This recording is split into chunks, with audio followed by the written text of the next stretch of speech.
انشاءاللہ عزیز اس مختصر سے وقت میں جس کا مختصر سا ترجمہ اور تفسیر میں آپ کے سامنے رکھنے کی کوشش کروں گا وہ قرآن کی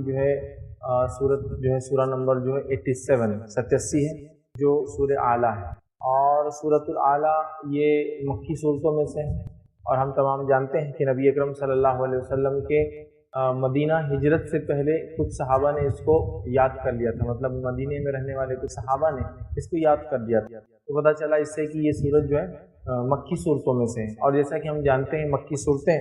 یہ بہت جامع ہوتی ہے، بہت مختصر ہوتی ہے، لیکن اس کے اندر بہت ایک بڑا اہم پیغام ہوتا ہے، ٹھیک۔ اور عموماً یہ صورتیں جو آخری صورتیں ہوتی ہیں یہ آخرت کے بارے میں یاد دہانی کرواتی ہے، مطلب یہ مرنے کے بعد کی زندگی، وہ زندگی جو کبھی نہ ختم ہونے والی زندگی ہے، ایسی زندگی جو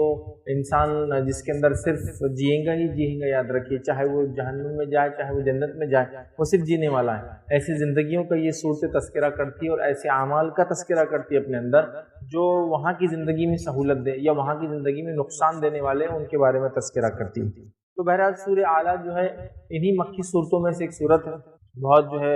مختصر صورت ہے، 19 آیتوں پر مشتمل ہے۔ نبی اکرم صلی اللہ علیہ وسلم اس صورت کو عموماً جمعہ کی نماز میں پہلی رکعت میں پڑھا کرتے تھے، پہلی رکعت میں سورہ اعلیٰ اور دوسری رکعت میں سورہ غاشیہ۔ اور آپ کو دیکھا گیا کہ آپ صلی اللہ علیہ وسلم عیدین کی نماز میں بھی پہلی رکعت میں سورہ اعلیٰ اور دوسری رکعت میں سورہ غاشیہ پڑھتے تھے۔ اور یہ بھی دیکھا گیا کہ جس دن عید اور جمعہ دونوں ساتھ آ گئے تو آپ صلی اللہ علیہ وسلم نے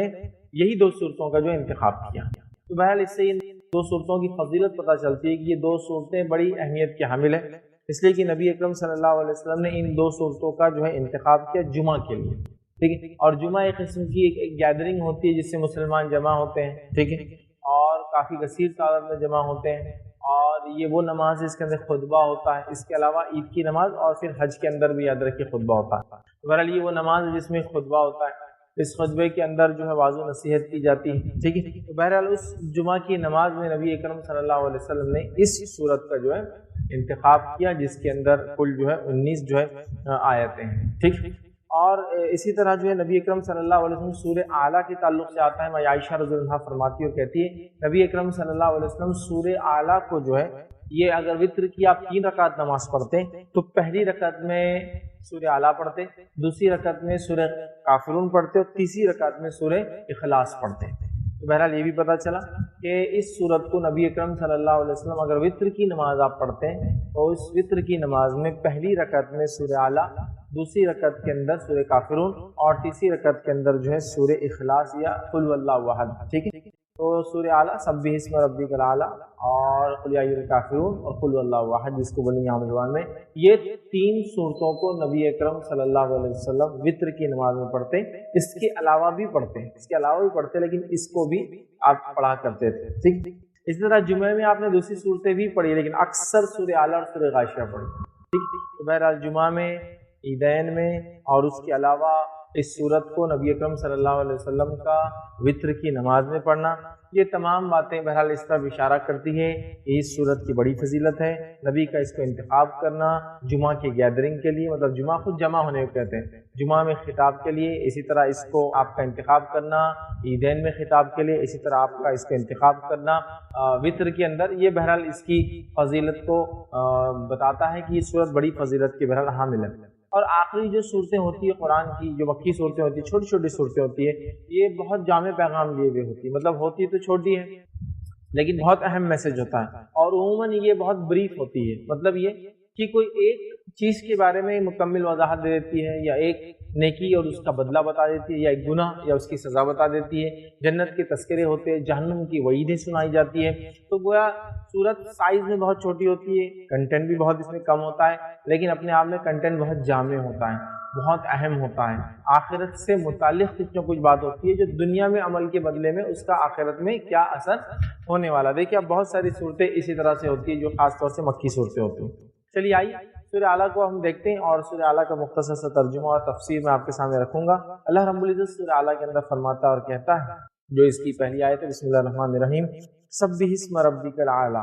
اللہ رب العزت فرماتا ہے اپنے بہت ہی بلند اللہ کے نام کی پاکیزگی بیان کرو۔ نبی اکرم صلی اللہ علیہ وسلم حکم آ رہا ہے، ساری انسانیت کو حکم آ رہا ہے، جو بھی قرآن پڑھتا ہے اس کے لیے حکم ہے کہ اللہ رب العزت کی پاکیزگی کو بیان کرو، سبح اسم ربک الاعلیٰ، کہ جو ہے سبح تسبیح بیان کرو اپنے رب کی جو سب سے اعلیٰ ہے، سب سے برتر ہے، سب سے بہتر ہے، یاد رکھیں، ٹھیک۔ تو اس میں یہ چیز بیان کی گئی، اور نبی اکرم صلی اللہ علیہ وسلم کے تعلق سے آتا ہے کہ جب نبی اکرم صلی اللہ علیہ وسلم یہ آیت پڑھتے سبح اسم ربک الاعلیٰ تو آپ کہتے سبحان رب الاعلیٰ، اللہ رب العزت کی تعریف کرتے ہیں، پاک ہے وہ ذات سب سے اعلیٰ اللہ تعالیٰ کی۔ تو بہرحال تو یہاں اللہ فرماتا ہے سبح اسم ربک الاعلیٰ، کہ اے نبی محمد صلی اللہ علیہ وسلم، یا آیت عام ہے سب کے لیے، اپنے بہت ہی بلند اللہ کے نام کی پاکیزگی بیان کرو۔ تو یہاں اس آیت میں جو پہلی آیت ہے، اللہ رب العزت نے یہ حکم دیا کہ اللہ سبحانہ تعالیٰ کی پاکیزگی، بڑائی، بلندی اس کی بیان کی جائے، اس لیے کہ اللہ رب العزت جو ہے سب سے اعلیٰ، یاد رکھ۔ تو یہاں تسبیح بیان کرنے کا حکم دیا گیا اس رب کی جو رب سب سے اعلیٰ ہے، سب سے برتر ہے، ٹھیک ہے۔ تو یہاں حکم آیا کہ اپنے رب کی تسبیح بیان کرو، اور ہمیں بھی چاہیے کہ ہم اللہ رب العزت کی تسبیح کو بیان کریں۔ قرآن کی ایسی 7 صورتیں ہیں جو اللہ رب العزت کی تسبیح سے بیان ہوتی ہے، اس طرح سے شروع ہوتی ہے سبح اسمہ یا سبحان الذی، اللہ کی تعریف سے، یہ صورت بھی اس میں ایک ہے، یاد رکھیں، ٹھیک ہے۔ تو یہاں جو ہے اللہ رب العزت فرماتا ہے کہ اپنے بہت ہی بلند اللہ کے نام کی پاکیزگی بیان کرو۔ اللہ تعالیٰ کے ذکر کی اہمیت بھی بہرحال ایک طرح سے بتائی جا رہی ہے۔ ہم لوگوں کا یہ کام ہے کہ ہم اللہ رب العزت کے ذکر کو کثرت سے کرنے کی کوشش کیا کریں، کثرت سے کرنے کی کوشش کیا کریں، اللہ کی پاکیزگی، اس کی بڑائی، اس کی برتری بیان کریں۔ تکبیر کی شکل میں ہو سکتا ہے، یہ تمہید کی شکل میں ہو سکتا ہے، اللہ اکبر، سبحان اللہ، الحمدللہ، یہ تمام تسبیحات کو ہم کثرت سے جو ہے پڑھ سکتے ہیں، اور پڑھنا بھی چاہیے۔ نبی اکرم صلی اللہ علیہ وسلم کو دیکھا گیا آپ بہت کثرت سے جو ہے اللہ رب العزت کی تسبیحات کو بیان کیا کرتے تھے، یاد رکھیں۔ یہاں بھی قرآن نے اس چیز کا ہی بہرحال حکم دیا، لیکن یہ بڑی افسوس کی بات ہے، اللہ رب العزت کے حکم سے یہ جو حکم ہے ذکر کا، یا اللہ تعالیٰ کے ذکر کا جو بار بار حدیث میں حکم آیا ہے، بلکہ حدیث میں تو نبی اکرم صلی اللہ علیہ وسلم نے یہاں تک فرمایا کہ وہ جو اللہ کا ذکر کرتا ہے اس کی مثال ایسی ہے کہ وہ زندہ ہے، الحی، اور وہ جو اللہ کا ذکر نہیں کرتا اس کی مثال المیت کی ہے، مطلب وہ مردہ ہے۔ تو گویا اگر کوئی انسان مومن ہے اور اللہ کا ذکر کرتا ہے، یا ایک مسلمان ہونے کا دعویٰ کرتا ہے، اللہ کا ذکر کرتا ہے تو زندہ ہے، اور اللہ کا ذکر نہیں کرتا تو گویا وہ مردہ ہے، ایسا انسان، ٹھیک ہے، میت اس کی مثال ہے۔ بہرحال ہمیں کثرت سے اللہ رب العزت کا ذکر کرنا چاہیے، اور ذکر کے کیا فضائل ہیں اس تعلق سے الحمدللہ میرا ایک بہت تفصیلی عنوان ہے، جو ہے اللہ کے ذکر کی اہمیت یا ذکر الہی کی اہمیت، آپ ضرور اس کو دیکھیں، جس میں بہت تفصیل میں ہم نے یہ ڈسکس کیا کہ اللہ تعالیٰ کے ذکر کی کیا اہمیت ہے، اور چھوٹے چھوٹے کلمات اتنے بھاری ہیں کہ ایک واقعہ آتا ہے، آپ کو سنا دو، حدیث کے اندر موسیٰ علیہ السلام نے ایک مرتبہ اللہ تعالیٰ سے گزارش کی کہ اے اللہ مجھے کوئی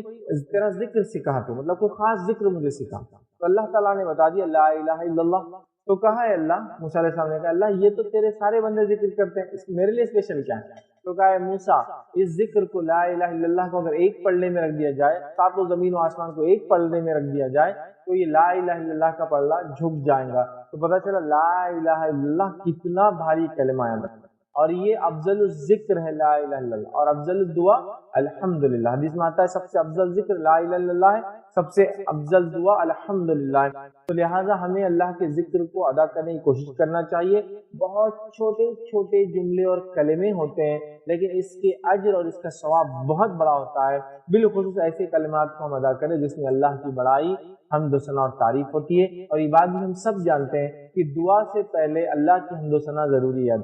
اللہ کی حمد و ثنا، نبی پہ درود۔ تو یہاں بھی دیکھیے اللہ کی بڑائی ہے، حمد و ثنا کیا بڑائی ہے، تو دعا مانگنا ہے تو اس کے ادب میں بھی شامل ہے۔ اگر ایک انسان زندہ ہے تو اس کی علامت یہ دینی اعتبار سے کہ اللہ کا ذکر کرتا ہے، تو ذکر یاد رکھیے بڑی اس کی فضیلت ہے، ہمیں اس کو سمجھنا چاہیے اور کثرت سے اللہ رب العزت کا ذکر کرنا چاہیے۔ یہاں سورہ اعلیٰ کی پہلی آیت میں نبی اکرم صلی اللہ علیہ وسلم حکم آیا کہ آپ جو ہے اپنے رب کا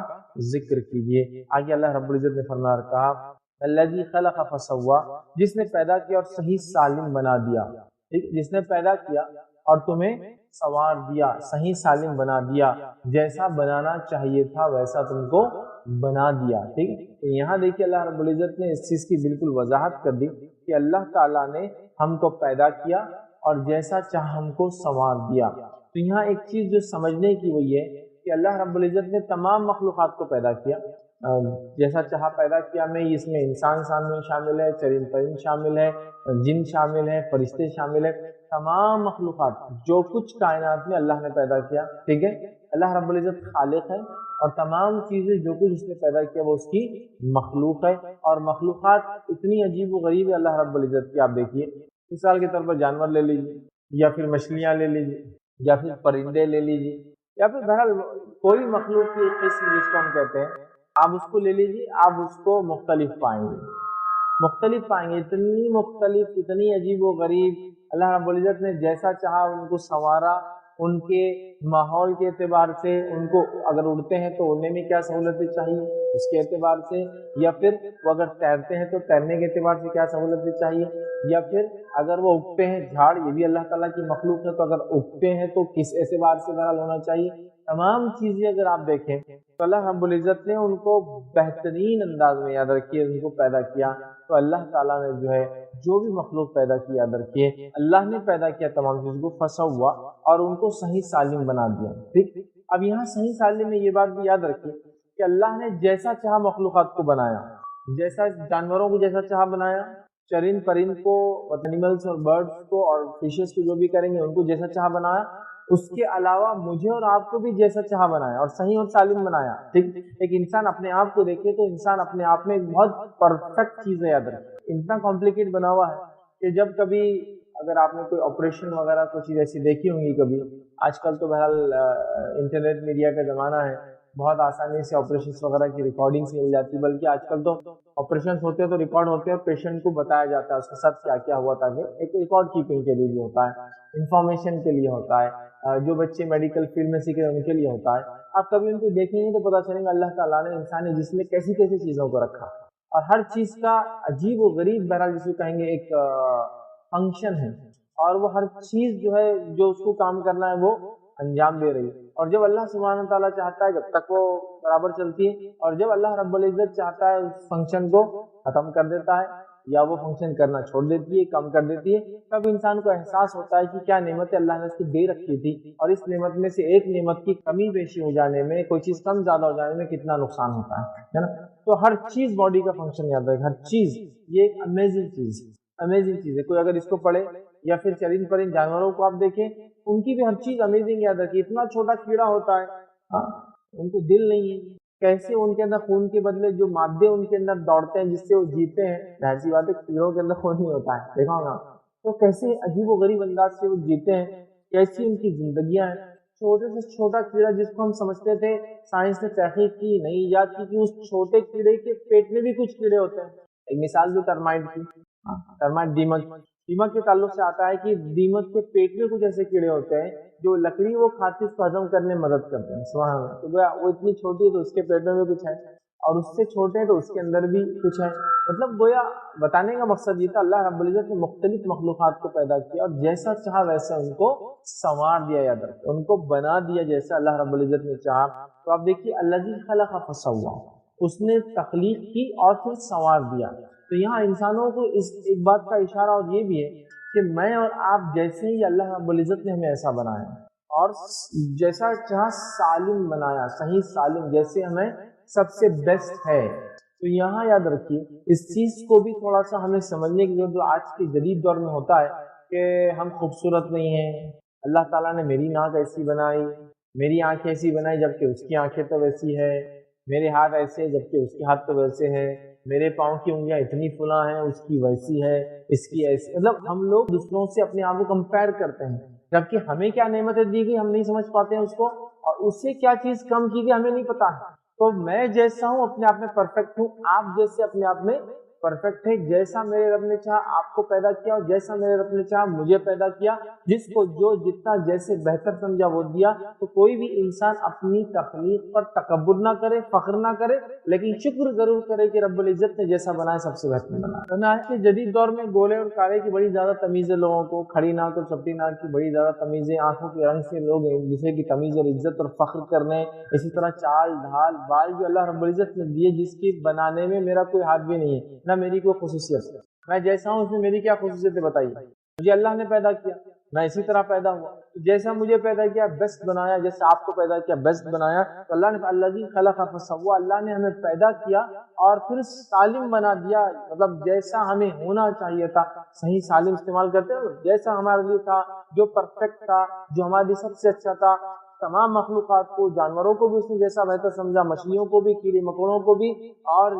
تمام چیزوں کو اور انسانوں کو بھی جیسا بہتر سمجھا, صحیح اور سالم بنا دیا. تو لہٰذا ہمیں اپنے آپ پر خوش ہونا چاہیے کہ میرے رب نے میرے لیے ایسا مجھے پسند کیا, نہ کہ آج کل کا جو ماحول چل رہا ہے خوبصورتی کے نام پہ, کلر کے نام پر, کمپلیکشن کے نام پر, شیپس کے نام پر, کہ ایسی ناک ہو, ایسا کان ہو, ایسی آنکھ ہو, تمہارے کان تو آگے کی طرف آ جا رہے, تمہارے پیچھے کی طرف چلے گئے, ان کا لمبا ہے, ان کا چپٹا ہے. ساروں کے لیے جو چیزیں ملی وہ پرفیکٹ ہے, یاد رکھیں. ساروں کے لیے جو چیزیں ملی وہ پرفیکٹ ہے, یاد رکھیں, اور بہت اچھی ہے اور بہت زیادہ فائدے مند ہے, یاد رکھیے, بہت زیادہ فائدے مند ہے. آپ دیکھیے مثال کے طور پر کان کا کام سننا ہے,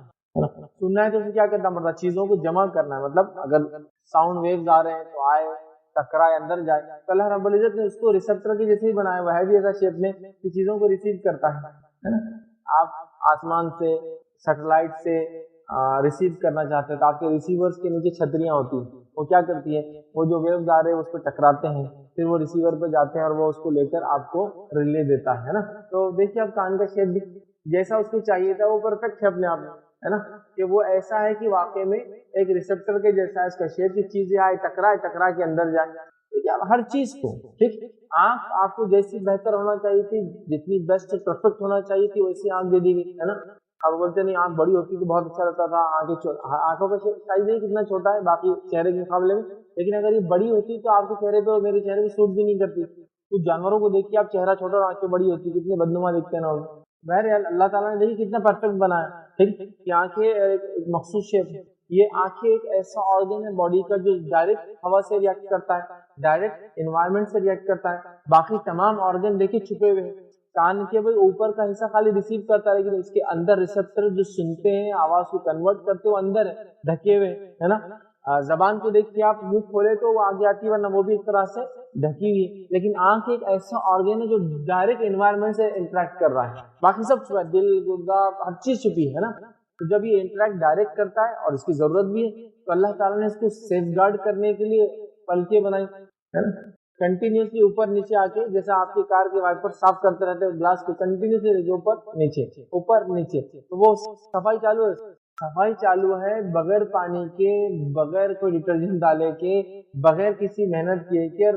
بغیر کسی سوچے اور سمجھے کے. مطلب وہ آٹومیٹک جب اس کا کام ہو گیا نیچے آنا ہے اور اوپر چل جانا ہے. اور آنکھ کے اندر اللہ رب العزت نے ایسے, جس کو ہم کہیں گے مادے بنائے ہیں, کیونکہ یہ ایسا آرگن ہے جو ڈائریکٹ انوائرمنٹ میں, مطلب ڈائریکٹ سامنے ہوتا ہے. کہ سائنٹیفکلی یہ کہا جاتا ہے کہ اگر آنکھ میں جو پانی آتا ہے, اس کا ایک بوند گلاس میں ڈال دیا جائے تو وہ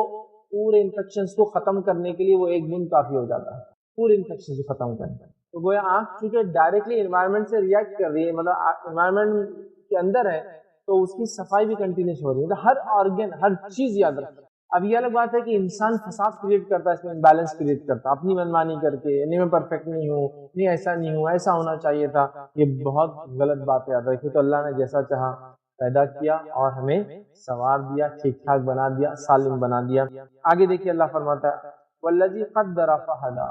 اور اس کے بعد اللہ تعالیٰ نے کیا کہا, جس نے ٹھیک ٹھاک اندازہ کیا اور پھر راہ دکھائی. جس نے ٹھیک ٹھاک اندازہ کیا اور راہ دکھائی. مطلب یہ علماء اس کے کئی معنی دیتے ہیں, اس میں سے ایک معنی یہ ہے کہ اللہ تعالیٰ نے جو کچھ بنایا وہ ٹھیک ٹھاک اندازے کے ساتھ بنایا. مطلب جو فزیکل لاز ہے جو چل رہے ہیں, سولار سسٹم ہے جو چل رہا ہے, انسان ہے جن کی باڈی فنکشن جو چل رہے ہیں, جانور چرند پرند جو کچھ ایکٹیویٹیز کر رہے ہیں, یہ سب ڈیفائنڈ ہے, ویل ڈیفائنڈ. اللہ نے پہلے سے ہی ان چیزوں کو لکھ دیا یا ان چیزوں کو اس میں ڈال دیا, ٹھیک ٹھاک کر دیا. مطلب جانوروں کو پتا ہے ان کا مقصد اور مشن کیا ہے دنیا میں آنے کا, اور کیا کر کے انہیں جانا ہے. چرند پرند کو پتا ہے ان کا دنیا مشن کیا ہے, کیا کرنا اور جانا ہے. انسانوں کو ان کے مشن کو سمجھانے کے لیے انبیاؤں کو بھیج دیا. تو اللہ نے, اور جس نے ٹھیک ٹھاک اندازہ کیا, مطلب جس کو جو چاہیے تھا اس کو وہ دیا گیا, اور اس کے بعد پھر ان کو راہ دکھائی. گویا ان کو جانوروں کے معاملے میں ان کو کیا کرنا ہے بتا دیا, سولار سسٹم کے معاملے میں چاند و ستاروں کو کب آنا اور کب جانا ہے وہ بتا دیا. انسانوں کے معاملے میں ان کو جو ہے ہدایت کا راستہ اور گمراہی دونوں بتا دیا. سمجھ رہے ہیں؟ انسانوں کے معاملے میں اگر لیا جائے تو ان کو ہدایت دے دی، ان کو ہدایت دے دی۔ تو اللہ تعالیٰ نے تقدیر، اس کا ایک معنی یہ بھی کہ اللہ نے تقدیر بنائی، ٹھیک ہے، اور ہدایت کا راستہ دیا۔ تو بہرحال اس آیت کو اگر ہم دیکھیں تو اس میں اللہ نے فرمایا الذی قدر فہدی، اس نے تقدیر، قدر ویسے کہتے ہیں اندازے اور پیمانے کو، لیکن اللہ کا پیمانہ بھی ایگزیکٹ ہوتا ہے، ٹھیک ہے۔ الذی قدر فہدی، اس نے جو ہے ٹھیک ٹھاک اندازہ کیا اور اس کے بعد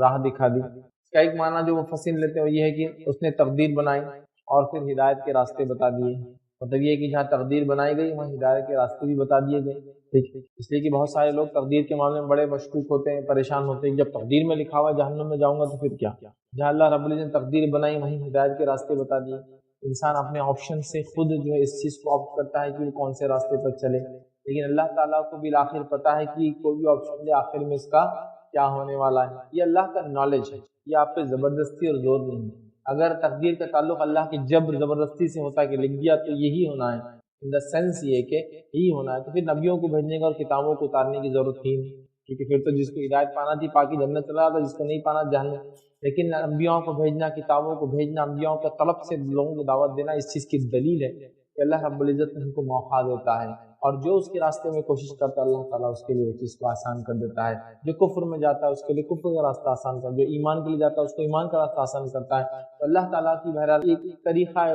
اس کا ایک وے تھا کہ اس نے لوگوں کو آزمائش کے لیے اس طرح ساری چیزیں کی۔ تو فرمایا الذی قدر فہدی، اس نے تقدیر لکھی اور اس کے بعد یا اس نے اندازہ لگایا اور آپ کو پھر ہمیں راہ ہدایت بتا دی، ہدایت کا راستہ بتا دیا۔ پھر فرمایا اللہ رب العزت نے والذی اخرج المرعى، آیت نمبر 4 ہے، اور جس نے تازہ گھاس پیدا کی۔ اللہ رب العزت ہے جس نے تازہ گھاس پیدا کی، اور ہم سب جانتے ہیں گھاس یہ کتنی اہم چیز ہے،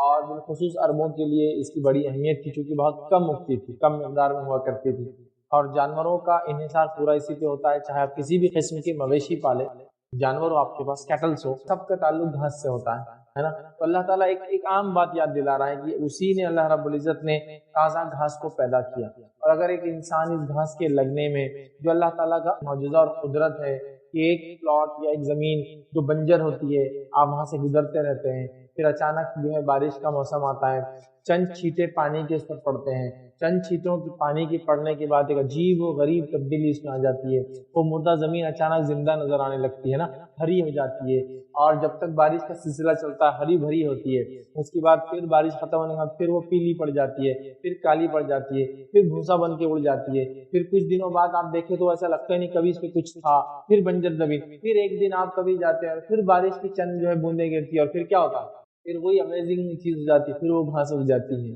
پھر وہ ہری بھری ہو جاتی ہے، پھر اس کو پھول لگ جاتے ہیں، پھر اس پر تتلیاں جو ہے گھومنا شروع ہو جاتی ہے، اور پھر وہ ایک سائیکل چلتی ہے۔ تو بڑا اس کے اندر نمونہ یاد رکھیں، اور اللہ نے ہری گھاس، تازہ گھاس جو ہے پیدا کی تاکہ لوگ اللہ کا شکر ادا کریں، چونکہ ہمارے جانور اس سے کھاتے ہیں، اور ان گھاس سے کیا کچھ نہیں ہوتا ہے نا، گھاس کی ہی کئی قسمیں جو جانور کھاتے ہیں، اور گھاس کی ہی کئی قسم ہیں جو انسان بھی کھاتے ہیں، ویجیٹیشن جو زمین سے اگتا ہے اسی کئی قسمیں جو ہم بھی کھاتے ہیں، جتنی سبزی اور ترکاریاں آتی ہیں سب اسی کا تو ایک نمونہ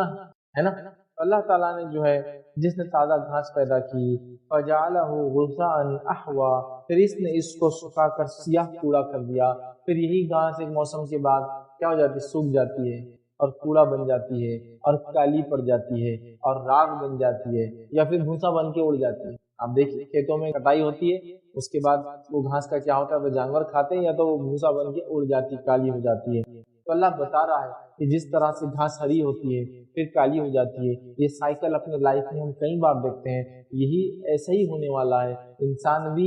ایک زندگی کے مرحلے میں چلے گا، اس کے بعد اس کا بھی خاتمہ ہونے کے سیم گھاس کا ہوتا ہے۔ فرق یہ کہ گھاس دوبارہ آ جاتی ہے، انسان دوبارہ نہیں آئیں گے، آخرت میں اٹھیں گے کہ الگ بات ہے، دنیا میں نہیں آئیں گے۔ تو لہٰذا ایک طرح سے اللہ سبحانہ تعالیٰ اپنی قدرت کی طرف اشارہ کر رہا ہے، اور قرآن میں ایسا کئی مقامات پر ہے جہاں اللہ رب العزت اپنی قدرت کی طرف اشارہ ہے، زمین، آسمان، جھاڑ، پہاڑ، چرند پرند، ہاں یہاں بھی اشارہ ہے کہ ہم نے ہری گھاس پیدا کی، پھر اس کو سکھا کر کالا کر دیا، پھر فرمایا آیت نمبر 6 کے اندر سَنُقْرِئُكَ فَلَا تَنْسَىٰ، ہم تجھے پڑھائیں گے پھر تو نہ بھولیں گا۔ یہاں قرآن کے تعلق سے بات ہو رہی ہے، نبی اکرم صلی اللہ علیہ وسلم جو قرآن نازل ہوتا تو آپ صلی اللہ علیہ وسلم اس کو جلدی جلدی پڑھنے کی کوشش کرتے کہیں غلطی سے بھول نہ جاؤں، اور اس بات کی طرف اللہ رب العزت نے دوسری ایک مقام پر بھی ایسے اشارہ کیا اور کہا کہ اے نبی اپنی زبان کو ہلانے میں اب جلد بازی مت کیجیے، مطلب جو چیز جبرائیل علیہ السلام دہراتے ہیں پڑھتے ہیں اس کو پڑھنے میں جلد بازی مت کیجیے، اور یہ ہمارا ذمہ ہے کہ ہم تو آپ سے قرآن پڑھائے اور اس کو جمع کرائے، اس کی حفاظت کریں، ٹھیک ہے۔ تو بہرحال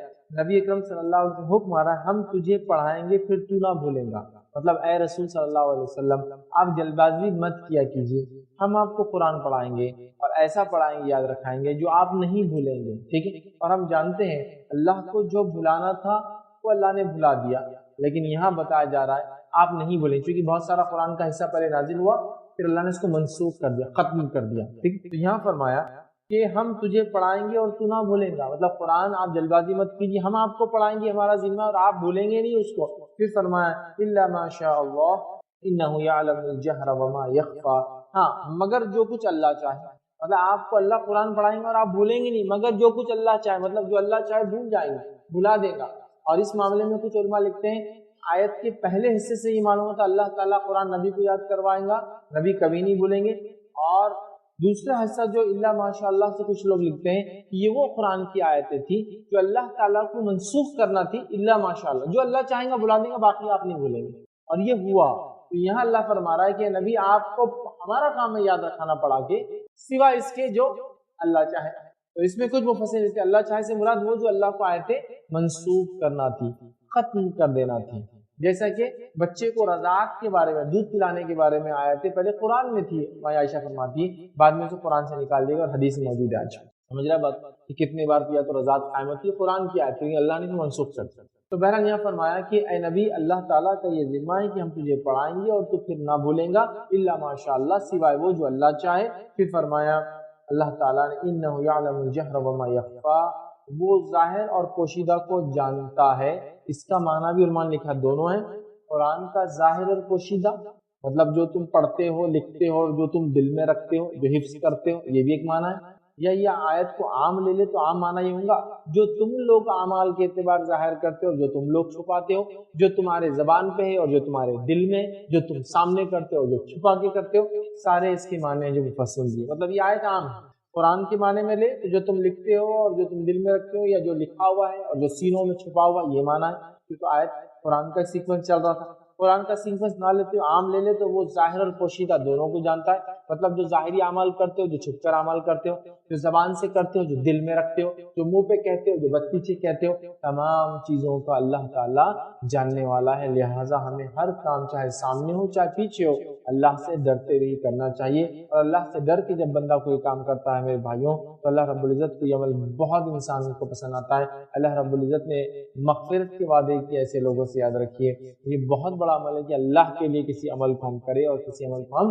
چھوڑے، مطلب ظاہر اور باطن تمام چیزیں صرف خالص اللہ کے لیے۔ یہ نہ ہو کہ یہ پبلک میں ہے تو کوئی گناہ نہ کرے، پبلک سے آؤٹ ہو جائے تو گناہ کرے، اس لیے کہ اب کون دیکھ رہا ہے۔ اللہ سے ڈرنے والا بندہ سامنے بھی ویسی ہوتا ہے پیچھے ویسی، اس لیے کہ سامنے لوگ دیکھ رہے تو پیچھے اللہ دیکھ رہا ہے، ٹھیک۔ اور کسی کہنے والے نے بڑی خوب بات کہی تھی کہ خاموشی میں گناہ کرنے سے بچو یا چھپ کر گناہ کرنے سے بچو، کیونکہ یہاں جو گواہ ہے وہی جج بھی ہے۔ چھپ کے جب انسان گناہ کرتا ہے تو اس کا گواہ اور جج ایک ہی ہے، گواہ کون ہے؟ اللہ تعالیٰ، اور فیصلہ کون کرنے والا ہے؟ اللہ تعالیٰ۔ تو چھپ کر گناہ کرنے سے بچو، اس لیے کہ چھپ کر گناہ کرنے میں گواہ اور جج ایک ہی ذات ہے اللہ تعالیٰ کی، ہے نا۔ جب پبلک میں کرتے تو پبلک بھی گواہ دیں گے، روز قیامت لوگ گواہی دیں گے، لیکن جب اکیلے میں آدمی کرتا ہے تو گواہ وہی ہے جو قاضی بھی ہے، جو جج بھی ہے، وہ اللہ تعالیٰ ہے۔ تو لہٰذا ظاہر اور باطن سب اللہ جانتا ہے، لہٰذا ہم لوگ اپنے آپ کو جیسا ظاہر رکھے ویسی باطن، اچھا جیسا ظاہر کو خوبصورت رکھنا چاہتے ہیں ویسا باطن بھی خوبصورت بنائے۔ ہم میں سے اکثر لوگ اپنے ظاہر کو بڑا خوبصورت بناتے ہیں اور باطن اللہ رحم کرے، میں الزام نہیں لگا رہا، اتنا گھٹیا ہوتا ہے بد اخلاقی کے اعتبار سے، معاملات کے اعتبار سے، لین دین کے اعتبار سے، ہے نا۔ اور سامنے ہی آدمی کو دیکھ کر اندر کچھ اور شروع، سامنے ہنس رہے ہیں، سامنے ہنس رہے ہیں ماشاء اللہ السلام علیکم کیسے، اور دل میں اندر گالیاں دیتے جا رہے ہیں، آگے آپ یہ فلاں ہو رہا، مطلب ایک ہی ٹائم پہ دو کیریکٹر آپ کی چھلک رہے ہیں۔ جیسا اپنے ظاہر کو ہم خوبصورت کرتے ہیں، اپنے باطن کو بھی کیا کریں ہم خوبصورت بنانے کی کوشش کریں، یاد رکھیں، ٹھیک ہے۔ بہت اہم اور بہت زیادہ یہ چیز ضروری ہے۔ اللہ تعالیٰ چونکہ ظاہر اور باطن دونوں کو جانتا ہے۔ پھر آگے اللہ سبحانہ وتعالیٰ نے فرمایا وَنُيَسِّرُكَ لِلْيُسْرَىٰ، اور ہم آپ کے لیے آسانی پیدا کریں گے، ٹھیک ہے۔ اللہ کیا فرما رہا ہے کہ ہم آپ کے لیے آسانی پیدا کریں گے. ٹھیک ہے, آسانی کس اعتبار سے؟ اے نبی ہم آپ کے اس دعوتی کام میں آسانی پیدا کریں گے. اے نبی ہم آپ کے لیے عمل کے کرنے میں آسانی پیدا کریں گے. اے نبی ہم آپ کو دنیا کی زندگی کے معاملے میں آسانی پیدا کریں گے. اے نبی ہم آپ کو حساب و کتاب کے معاملے میں آسانی پیدا کریں گے. اے نبی ہم آپ کو قیامت کے اندر جو آسانی پیدا کریں گے نا, تمام اعتبار سے اللہ نے فرمایا ہم آپ کے لیے آسانی پیدا کریں گے. اس لیے کہ نبی اکرم صلی اللہ علیہ وسلم بڑے مشقت کے دور سے گزر رہے تھے جب یہ صورتیں نازل ہو رہی تھی. مکی دور بہت سخت دور تھا. یاد ہے کیسے کیسے دور تھے اس میں, آپ سب جانتے ہیں. زمانہ یہ ہے کہ لوگ گلے میں پھندا ڈال دے رہے ہیں, جانور کی غلاظت سر پہ رکھ دے رہے, سجدے میں جا رہے تھے نا. ایک واقعے میں تو یہ ہوا کہ اللہ کے رسول صلی اللہ علیہ وسلم سجدے میں ہیں اور اونٹ کی غلاظت جو کہ کوانٹٹی وائز بہت بڑی ہوتی ہے, اس کا جو پیٹ کے اندر کی گندگی ہوتی ہے جس کنٹینر میں ہوتی ہے وہ, ٹھیک ہے, جو آرگن ہوتا ہے وہ لا کے رکھ دیا گیا, اور اتنا ہیوی تھا کہ نبی اکرم صلی اللہ علیہ وسلم اپنا سر سجدے سے اٹھا ہی نہیں پا رہے, اس کو ہٹانا پڑا. اور ویسے بھی آپ 40 سال کے بعد نبوت ملی, تو 40 سال کے بعد تو ایک طرح سے دیکھا جائے تو ایک انسان کی زندگی کی ڈھلان ہوتی ہے. وہ تکلیفیں فزیکلی آپ کو تنگ کیا گیا, گلے میں کوئی پھندا ڈال دے رہا ہے, یا طائف کا واقعہ لے تو پتھر اتنے مارے جا رہے ہیں کہ خون سے جوتیاں چپک جا رہی ہیں آپ کے پیروں کو, ٹھیک ہے, یا اس کے علاوہ آپ مختلف مراحل آپ صلی اللہ علیہ وسلم کی زندگی کے دیکھیں کتنے تکلیفیں. لیکن اللہ فرما رہا ہے اللہ آسانی کرنے والا ہے, یہ ایسے ہی نہیں چلنے والا ہے. آسانی کریں گے دنیاوی اعتبار سے, آسانی کریں گے عمل کے اعتبار سے, آسانی کریں گے اخروی اعتبار سے, آسانی کریں گے آخرت میں حساب و کتاب کے سہولت اور آسانی کے اعتبار سے. بہت ساری چیزیں نبی آپ کو ملیں گی. تو آج جو دور ہے یا آج جس دور سے صحابہ گزر رہے تھے, یہ ان کے لیے بھی ایک اطمینان تھا کہ ہم آسانی پیدا کریں گے, ہم آسانی پیدا کریں گے. اور صحابہ نے وہ دور دیکھا, ایک دور وہ تھا جو بہت تنگی اور مشکل میں گزرا, اور ایک وہ دور تھا جو صحابہ کا کہ اللہ تعالیٰ نے آدھی دنیا ان کی جو ہے قدموں تلے ڈال دی, ہے نا. جو حکومت آئی اسلامی حکومت, ہم نے وہ بھی دیکھا. تو بہرحال تو یہاں اللہ رب العزت ہم آپ کے لیے آسانی پیدا کریں گے. فذکر ان نفعت الذکر, تو آپ نصیحت کرتے رہیں اگر نصیحت کچھ فائدہ دے. تو اے نبی آپ لوگوں کو نصیحت کرتے رہیے, ٹھیک ہے. فذکر ان نفعت الذکر, اس لیے کہ نصیحت جو ہے ان کو جو ہے کچھ فائدہ دے, تب تک آپ نصیحت کیجیے. تو یہاں نبی اکرم صلی اللہ علیہ وسلم فرمائے آپ نصیحت کیجیے, آپ واعظ کیجیے, آپ بتائیے. کب تک؟ جب تک نصیحت فائدہ دے. تو یہاں علماء لکھتے ہیں اور علامہ ابن کثیر بالخصوص لکھتے ہیں, یہاں ایک دعوت کا بھی اصول ہے, اور دعوت کا یہ اصول ہے اس آیت میں چھپا ہوا کہ ہم لوگوں کو تب تک نصیحت کریں جب تک وہ ان کو فائدہ دے. جس وقت لگے کہ اس نصیحت کا الٹا ریئیکشن ہو رہا ہے, فائدے کی جگہ نقصان ہو رہا ہے, تو پھر ہمیں رک جانا چاہیے. ایک اصول بھی بتایا جائے. تو نبی آپ تب تک نصیحت کرتے رہیے جب تک یہ نصیحت آپ کو فائدہ دے. تو نبی آپ نصیحت کرتے رہیے, لوگوں کو بتاتے رہیے, چیزوں کو پہنچاتے رہیے. کب تک؟ جب تک یہ نصیحت ان لوگوں کو فائدہ دیتی ہے. جب یہ سرکشی میں بڑھ جائے, آپ کو نقصان دے, نصیحت کا فائدہ نہ اٹھائے, تو آپ پھر خاموشی اختیار کر لیجیے. تو یہاں ایک دعوت کا بھی اصول ہے, نصیحت دیتے رہے ہم بھی لوگوں کو جب تک ان کو فائدہ ہو. جب لگے کہ اس کا الٹا اثر ہو رہا ہے تو رک جانا چاہیے, یا پھر ایسی جگہ نصیحت نہ دے یا نصیحت دینے سے الٹا اثر ہو جائے. جیسا ہوتا ہے نا, ایک ایسی مجلس جہاں لوگ خراب کام کر رہے ہیں, اور اگر وہیں آپ نصیحت دے, لوگ رکتے نہیں اور ضد میں آ جاتے ہیں اور اڑ جاتے ہیں. پھر اسٹاپ کر لیں, تھوڑی دیر رک جائے, اس کے بعد آ کے وہ بیان کر. جیسے قرآن میں اللہ نے کہا نبی جب یہ اللہ کی دین کا مذاق اڑائے تو ان کی مجلس میں آپ نہ بیٹھیں, اس کے بعد آپ ان سے مل سکتے ہیں, بات کر سکتے ہیں, ہے نا. جب 800 سے پرٹیکولر جوک بنا رہے ہیں, مذاق اڑا رہے ہیں, مان نہیں رہے آپ کی, اور آپ اکیلے ہیں, تو وہاں سے نکلنا پڑے گا آپ. پھر وہ مجلس ختم ہو جائے, پھر ایک ایک سے مل کے یا الگ سے مل کے اصلاح کر سکتے کہ ایسا مت کیا کرو, یہ غلط ہے, سمجھا. لیکن اس وقت موجود ہے نا درست نہیں. تو یہاں ایک اصول ہی بتایا جا رہا ہے کہ ہم نصیحت کرتے ہیں لوگوں کو جب تک کہ نصیحت ان کو فائدہ دیتی ہے. آگے فرمایا یذکر من یخشی, ڈرنے والا تو نصیحت لے گا جو اللہ سے ڈرتا ہے, جو آخرت سے ڈرتا ہے, جس کے دل میں خشیت الہی ہو, وہ یقیناً وہ تو اس نصیحت کو لیں گا ہی. تو آپ نصیحت کرتے رہیے جب تک یہ لوگ نصیحت لیتے ہیں. جس کے دل میں ڈر ہے وہ نصیحت کو حاصل کر لیں گا, ٹھیک ہے. تو ظاہر سی بات یہ پتہ چلا ہدایت وہی لوگ حاصل کرتے جن کے اندر خشیت الہی ہوتی ہے. جس انسان میں جس میں اللہ کا ڈر نہ ہو, ظاہر سی بات ہے وہ نصیحت بھی حاصل نہیں کرتا. نصیحت میں ظاہر سی بات ہے دین بھی داخل ہے, کیونکہ نبی اکرم صلی اللہ علیہ وسلم حدیث میں الدین النصیحہ کا, دین خیر خواہی ہے, دین نصیحت ہے. تو دین اسلام کی دعوت کسی غیر مسلم کے لیے نصیحت ہے. دین اسلام پر عمل کرنے کی دعوت یہ کسی مسلمان کے لیے نصیحت ہے کہ نماز قائم کرو, روزہ رکھا کرو, زکوٰۃ دو, حج کو جاؤ, اگر اللہ نے مال و دولت دیا تو اچھے کام کرو, برے کام سے رکتے رہو, نیکی کرو, اخلاق کو بلند کرو، بد اخلاقی سے بچو، اچھے اخلاق پیدا کرو، برے اخلاق نفس سے نکالو، بہت ساری چیزیں بہرحال، ٹھیک ہے۔ تو آپ نصیحت کرتے رہیے جب تک ان کو فائدہ دے، ڈرنے والا نصیحت کو لے گا۔ مطلب جو صحابہ ایمان لا رہے ہیں یقیناً ہی ڈرنے والے لوگ ہیں، یہ خشیت الہی رکھنے والے لوگ ہیں، یہ اچھے لوگ ہیں، اور یہ اس نصیحت کو حاصل کر رہے تھے، یاد رکھیں۔ ڈرنے والا اللہ رب العزت نے فرمایا اس نصیحت کو حاصل کرے گا۔ پھر اللہ رب العزت فرمایا سَيَذَّكَّرُ مَن يَخْشَىٰ وَيَتَجَنَّبُهَا الْأَشْقَىٰ، اللہ فرماتا ہے کہ ہاں بدبخت اس سے گریز کرے گا،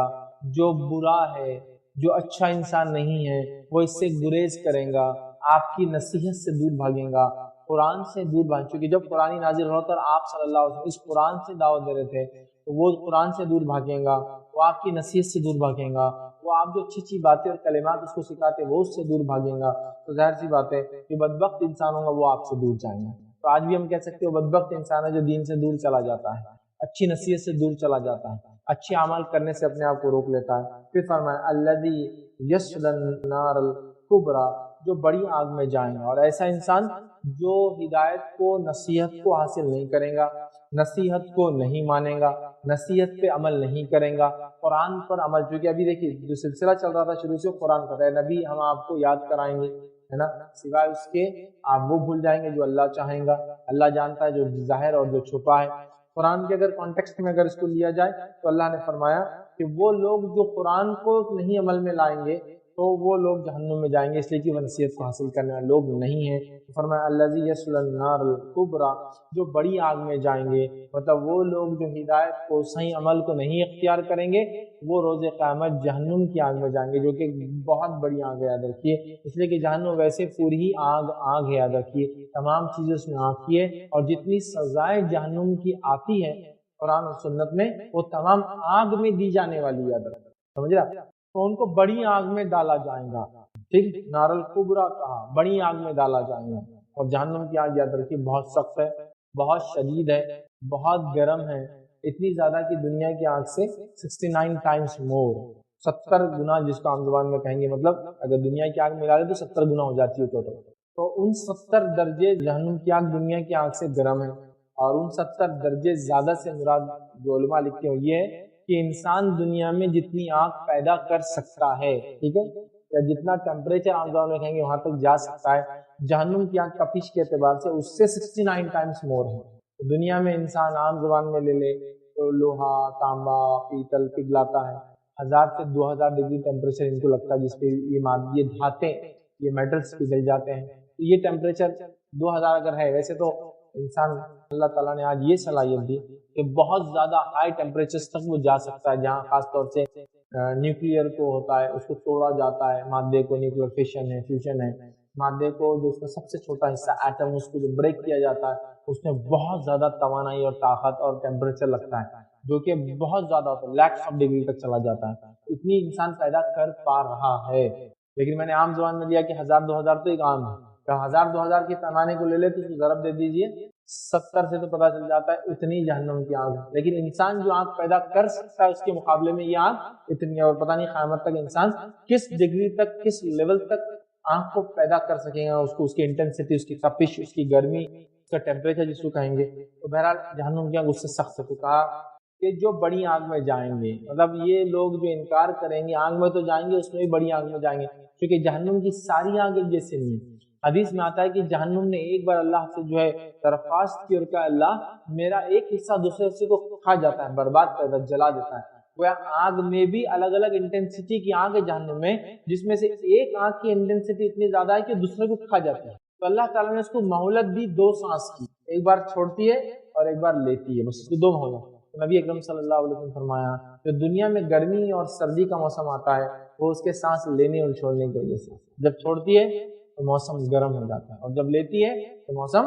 ٹھنڈا ہو جاتا ہے، 2 سانس کی اس کی اجازت ہے، تو اتنی تپش ہے کہ آگ کو کھا جاتی ہے، سمجھ رہا کتنی خطرناک بات ہے، ٹھیک ہے۔ تو کہا یہ ان کے لیے جو ہدایت کو قبول نہ کرے، نصیحت کو قبول نہ کرے، ان کے لیے بڑی آگ میں وہ ڈالے جائیں گے، ثم لا يموت فيها ولا يحيا، اور اس آگ کی خصوصیت کیا ہے؟ اللہ نے فرمایا، اللہ اس سے ہم کو بچا، اپنی پناہ میں رکھے، اتنی خطرناک ہے، ثم لا يموت فيها ولا يحيا، یہ مرنے بھی نہیں دیتی اور جینا بھی نہیں دیتی، اس کے اندر موت بھی نہیں ہے اور زندگی بھی نہیں ہے، کتنی خطرناک کتنی خطرناک. یہ آگ جہنم کی، اسے موت بھی نہیں زندگی نہیں. لیکن کس کے لیے علماء لکھتے ہیں؟ یہ کافر، منافق، ٹھیک ہے، یا مشرک جو موت مرا، اسی حال میں مرا، اس کے لیے نہ یہ زندہ رہنے دیں گی نہ مرنے دیں گی. لیکن مومنوں کے تعلق سے جو ایمان والے لیکن گناہ گار تھے، ان کے تعلق سے کچھ روایتوں میں آتا ہے یہ آگ ان کو جلائیں گی، لیکن ایک بار یہ آگ میں مر جائیں گے. ایک بار آئیں گا، ایسا وقت آئیں گا جب ان کی سزا ختم ہو رہی ہوگی، تب وہ اس آگ میں مر جائیں گے، جل کے کوئلہ ہو جائیں گے. اللہ ان کو نکالیں گے اور جنت میں ڈالیں گے، اور جنت کی نہر میں ان کو ڈالا جائے گا، اور یہ اس سے دھلیں گے. کچھ روایت میں آتا ہے جنتی لوگ ان پر پانی ڈالیں گے، جس سے وہ جو جل گئے اور مر گئے تھے وہ نکل جائیں گے، اور اللہ ان کو پھر سے اگائیں گے. ایسے اگیں گے جیسے سبزیاں اگتی، پھر سے آئیں گے اور یہ پھر سے انسان بن جائیں گے صحیح سالم جنتیوں کے طور سے. لیکن ایک داغ، ایک دھبا ان کے چہرے پر باقی رہے گا، جو ان کو یہ بتائیں گا کہ جہنم سے ہو کر آئے. مطلب جو لوگ سیدھا جنت میں جائیں گے اور جو لوگ جہنم سے جا کر جنت میں آئیں گے، دونوں میں ڈفرنس ہوگا. اور وہ پہچان ہوگی جو جہنم میں جا کر آئے، وہ نشان ہوگا جو ان کے چہرے پہ ہوگا کہ جہنم جا کر آئے. اور اس نشان کو دیکھ کر جنتی لوگ ان لوگوں کو کہیں گے جہنمی، اور اس کہنے کے بعد جنتی لوگ الحمدللہ کا شکر ادا کریں گے. اس سے پتہ چلا وہ طنز کے طور پر جہنمی نہیں کہیں گے، وہ ان کو شکر یاد دلانے کہیں گے تم جہنم سے ہو کر آئے ہو. اور جب وہ جہنمی کہیں گے تو لوگ کہیں گے الحمدللہ اب آ گئے، اب اللہ نے بچا دیا، اس جہنم سے نکال دیا. اور یہ فیز ہوگا جس میں انبیاء شفاعت کریں گے، سفارش کریں گے، فرشتے کریں گے، نیک لوگ انسانوں میں سے کریں گے، انسان اور جن کریں گے. ٹھیک ہے، یہ ہونے والا ہے. بہرحال تو ایمان والے جو گناہ گار تھے وہ اس آگ میں ایک بار جل کے آئیں گے، لیکن جو کفر پر مرا، نفاق پر مرا، اسی پہ موت آئی ہے، توبہ نہیں. اسی طرح کفر، نفاق اور شرک پر مرا، ایسا انسان تو ہمیشہ کی جہنم میں چلا گیا. اب چونکہ ہمیشہ کی جہنم میں گیا تو اس کا حال کیا؟ ثم لا يموت فيها ولا يحيى. یہ آگ کی خصوصیت یہ ہے، یہ آگ نہ موت دیں گی نہ جینے دیں گی. مطلب ایسی ادمری زندگی. کچھ علماء لکھتے ہیں اس کی تفسیر میں وہ سکرات کی حالت میں رہیں گے. سکرات کی حالت ہوتی ہے معلوم آپ کو، انسان کی روح جسم سے نکلنا شروع کر دیتی ہے اور نکلتی ہے پیروں کے ذریعے، تو پیروں سے نکلتے نکلتے نکلتے نکلتے اوپر آتی ہے، یہ سکرات کی کیفیت ہو جاتی ہے. اب اوپر نہیں والا، لیکن وہ جب پیروں سے نکل کے گلے تک آتی ہے اور گلے کے بعد ایک آواز آ کے وہ چلی جاتی ہے نکل، اور آنکھیں اس کا پیچھا کرتے رہ جاتی ہیں. ٹھیک، تو وہ کیفیت کو بولتے ہیں سکرات، جو سب سے خطرناک کیفیت ہوتی ہے، بہت ڈینجرس فیس ہے، بہت ڈینجرس فیس ہے. ٹھیک ہے، وہ موت کی سختیاں اسی کو کہتے ہیں. تو بہرحال کچھ علماء لکھتے ہیں کہ یہ جو موت بھی نہیں دیں گی اور زندگی بھی نہیں دیں گی، مطلب وہ سکرات کے فیز میں جئیں گے. سکرات کا فیز ویسے سب سے خطرناک فیز ہے، اور وہ جہنم میں سکرات کے ایک تو آنکھ اور اس میں یہ فیز، سزا کتنی خطرناک ہے، سزا کتنی خطرناک. اور جب پرماننٹ جہنم میں رہ جائیں گے، مطلب جو مومن ہوں گے یا جو مسلم ہوں گے، جو کچھ گناہ کیے ہوں گے، بھگت کے سزائیں نکل کر واپس چلے جائیں گے جنت میں. اب جو بچیں گے صرف جہنم میں ہوں گے. تو حدیث میں آتا ہے کہ ایک دمبا لایا جائے گا، ایک شیپ جس کو بولیں گے، دمبا لایا جائے گا، بھیڑ لائی جائے گا، اور وہ جنت اور جہنم کے بیچ میں لایا جائے گا، جنت اور جہنم کے بیچ میں لایا جائے گا. اور اس کے بعد فرشتے، اللہ حکم دیں گا اور فرشتہ اس کو ذبح کر دیں گا، اور لوگوں میں اعلان ہوگا اے لوگوں یہ موت تھی، اس کو بھی موت دے دی گئی. وہ سمبولک ہوگا، دمبا لایا جائے گا، اس کو کاٹ دیا جائے گا، اور اعلان ہوگا اے لوگوں یہ موت تھی، اس کو موت دے دی گئی. اس کا مطلب اب کسی کو موت نہیں آئیں گی. جو جہنمی ہے ہمیشہ جہنمی ہے، اور جو جنتی ہے وہ ہمیشہ جنتی ہے. جہنمی لوگ اتنا چلائیں گے، حدیث میں آتا ہے کہ کچھ سنائی نہیں دے گا، اور جنتی لوگ اتنے خوش ہو جائیں گے جس کی کوئی انتہا نہیں، کیونکہ اب دونوں فریق کو معلوم اب موت نہیں ہے، اب موت نہیں. سمجھ رہے، موت نہیں. تو یہ بھی ایک وضاحت کری حدیث، جنت جہنم میں موت نہیں ہے، ختم کر دی جائے. سمجھ رہا. اور جہنمیوں کی جو ہمیشہ والے لوگ ہیں ان کی زندگیاں کیسی ہوں گی؟ نہ مریں گے نہ جئیں گے. سکرات والی کیفیت کچھ علماء لکھتے ہیں وہ کیفیت ثم لا يموت فيها ولا يحيى. نہ یہ مرنے دیں گی نہ یہ جینے دیں گی. سکرات کی جیسے عالم میں انسان جہنم میں رہے گا. یہ بہت ہی بدترین ٹھکانہ، یاد رکھے جہنم. اللہ رب العزت ہمیشہ اس سے پناہ مانگنا چاہیے. نبی اکرم صلی اللہ علیہ وسلم حدیث میں فرماتے ہیں جو شخص 3 مرتبہ جہنم سے پناہ مانگتا ہے اللہ اس کو پناہ دے دیتا ہے. لیکن ظاہر سی بات ہے وہ ہو ایمان والا، توحید پر قائم ہو، وہ بتائے گا اعمال کرتا ہو، اور ساتھ میں گناہ تو ہوتے ہی ہے مجھ سے اور آپ سے. پھر وہ اللہ سے پناہ مانگتا ہے اللہم اجرنا من النار یا اجرنی من النار، 3 بار مانگتا ہے. تو جہنم کہتی ہے اللہ مجھ سے اس کو بری کر. اور اسی طرح جو 3 بار جنت کا سوال کرتا سچے دل سے، جنت کہتی ہے اللہ اس کو مجھ میں بھیج دے، اللہم اسألک الجنہ